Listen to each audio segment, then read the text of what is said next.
Et nous remercions aussi M. Mokhtar Salem Moulmouna d'avoir modéré ces panels intéressants. والآن ندعو السيد كامل بن ناصر لتقديم ملخص للمواضيع التي أثيرت خلال هذا الحدث. Maintenant, nous invitons M. Kamel Ben Nasser à présenter un résumé des sujets abordés lors de cet événement. Now we invite Mr. Kamel Ben Nasser to present a summary of the subject raised during this event. Ladies and gentlemen, it's a very difficult task to summarize a very rich day in events.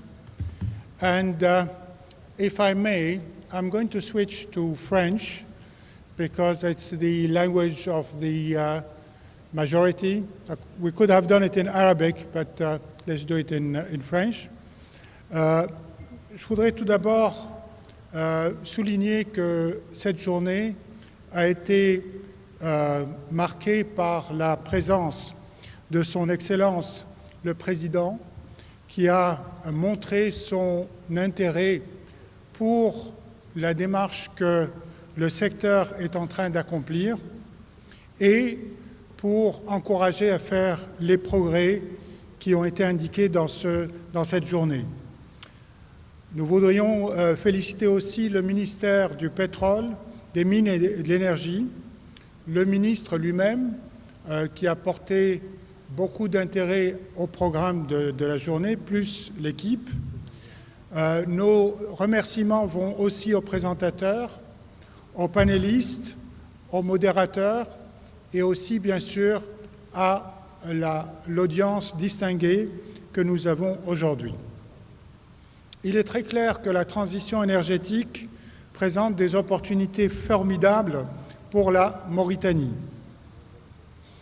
Cela du fait de 3 facteurs qui ont été soulignés par les différentes interventions. Le premier, c'est la transition énergétique. Le second, c'est la décroissance des coûts des renouvelables. Et le troisième, c'est la découverte d'hydrocarbures et le début de l'exploitation de ces hydrocarbures. Et il y a eu un 4e facteur qui a été indiqué, qui a été les sous-investissements en pétrole et gaz. Ça a été indiqué en particulier par les collègues de BP. Les possibilités pour la Mauritanie, c'est de passer à ce que j'appellerais la Champions League, la Ligue des champions, dans le secteur de la transition énergétique. Ce de différentes façons. La première, c'est en développant un pôle intégré gaz et énergie renouvelable, et le second, en bâtissant une industrie des minéraux verts. Dans l'allocation de son Excellence, Monsieur le Ministre, il a indiqué que le fil directeur de le travail qui est en cours, c'est le SCAP, donc la stratégie de croissance qui a été définie pour cette décennie en Mauritanie, les objectifs de développement durable, et en particulier l'objectif de développement durable numéro 7, et en particulier l'électrification rurale, les objectifs de la COP 21, et en particulier pour passer à un schéma de net zéro, et cela étant aussi facilité pour la Mauritanie par les opportunités de développement du gaz naturel plus de l'hydrogène. Plusieurs études ont été réalisées par le ministère et en particulier le développement d'une vision stratégique, celle d'un plan directeur, celle de l'hydrogène, celle de la réduction des émissions et celle sur le contenu local. Certaines tâches ont été présentées dans la journée. Nous voudrions aussi féliciter le ministère pour la signature de 3 MOU avec en particulier le premier MOU avec ArcelorMittal sur la pelletisation. Au point de vue des développements d'hydrocarbures, l'objectif, c'est que le premier gaz commercial produit par GTA soit disponible avant la fin de 2023. Et nous avons eu 3 grands témoignages des compagnies BP, Cosmos et Kinross.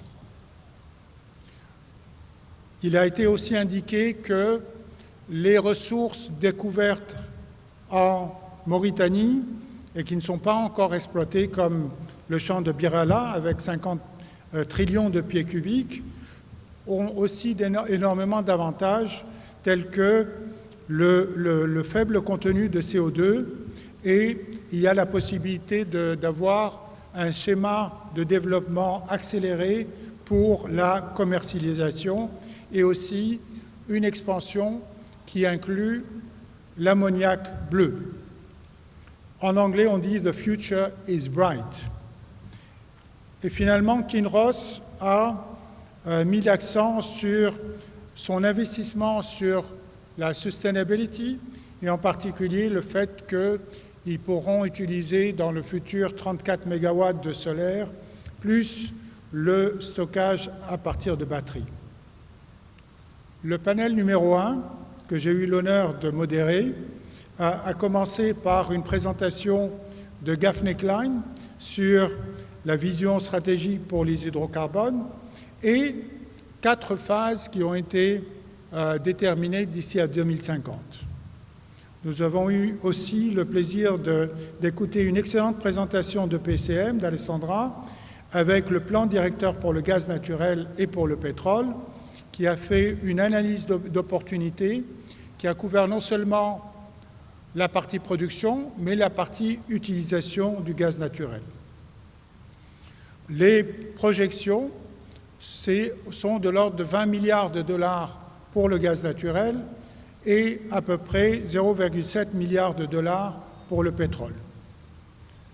L'Agence de promotion sur les investissements de Mauritanie est en train de faire beaucoup d'efforts pour simplifier le processus pour les investisseurs et en particulier le développement d'un portail unique et la promesse qu'en 48 heures, il puisse y avoir pratiquement toutes les formalités pour créer une nouvelle structure commerciale.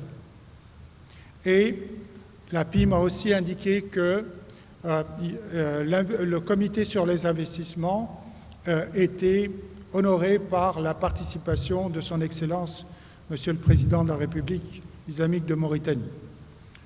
La Direction générale des hydrocarbures, qui est en train de travailler sur tous ces sujets, a indiqué leurs priorités à court, à moyen et à long terme.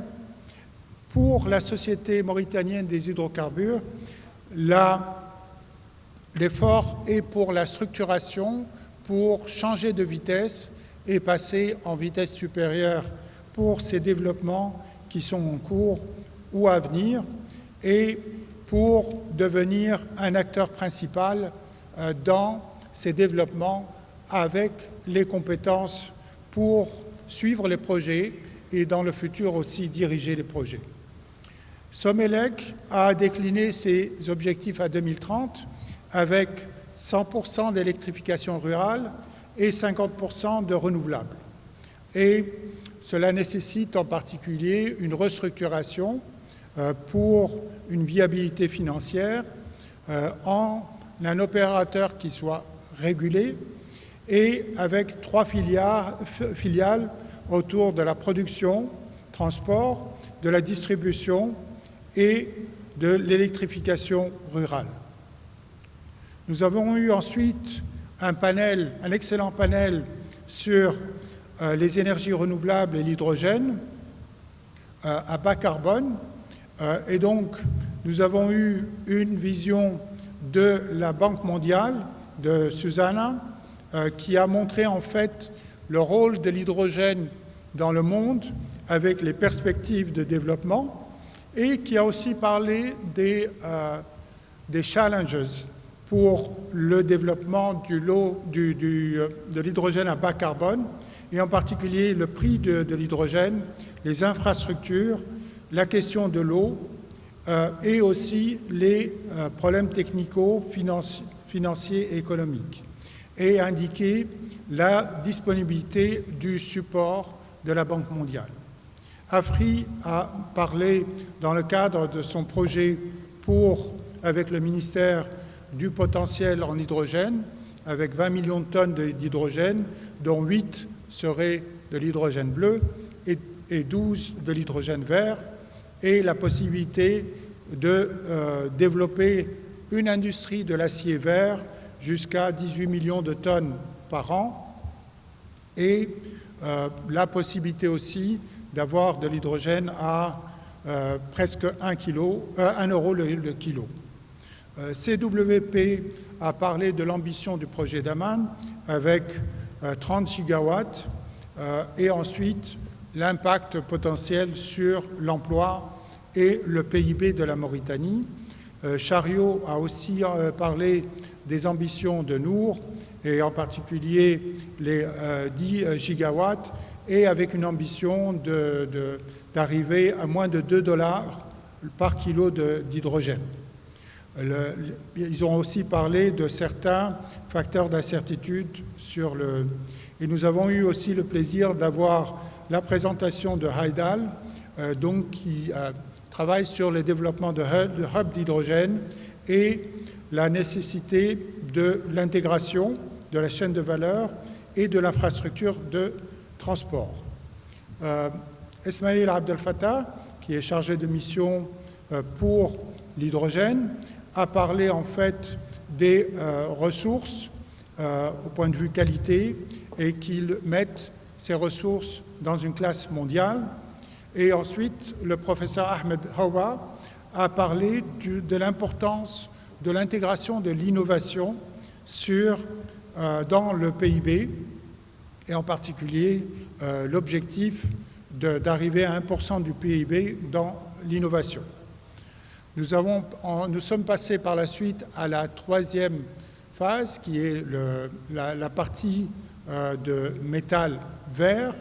Et donc nous avons eu une présentation compréhensive de monsieur l'administrateur directeur général de la SNIM qui a parlé du contexte actuel de la SNIM dans la contribution dans le budget de l'État et aussi l'augmentation de la demande d'acier, en particulier l'acier vert. Le panel a signalé la diversification, les risques technologiques, la compétitivité, l'évolution technologique. Ensuite, nous avons eu une demande de son Excellence, Monsieur le ministre Issa El-Mou, qui a parlé de l'appropriation technologique et aussi le fait que le long chemin ne doit pas être une raison pour tarder et il faut avancer tout de suite. ArcelorMittal a parlé des opportunités des changements climatiques, des rencontres de deux ambitions, celle du net zéro à 2050, plus la partie de décarbonisation du secteur de l'acier, en particulier des objectifs ambitieux en Europe de réduction des émissions à 35% d'ici à 2030. Les opportunités qui sont offertes par la réduction directe, DRI en anglais, et le développement, la production de pellets donnent des opportunités à monter dans l'échelle de valeur et il y a aussi un besoin d'infrastructures. Finalement, la SNIM a parlé des ressources illimitées, des infrastructures flexibles et comment profiter des atouts à partir de la position actuelle. Et donc, aussi la demande pour que le développement d'un tissu industriel local. Et donc, je sais que je n'ai pas fait tout le le crédit à toutes les présentations et vous m'en excusez. J'espère que j'ai capturé l'essentiel. Et je voudrais finir cette journée qui a été très riche avec un mot en arabe pour le futur. وفقكم الله لما فيه الخير والصلاح وإن شاء الله موفقين وألف شكر والسلام عليكم. في نهاية يومنا نصل إلى الاختتام الرسمي بإشراف معالي السيد عبد السلام محمد صالح وزير البترول والمعادن والطاقة.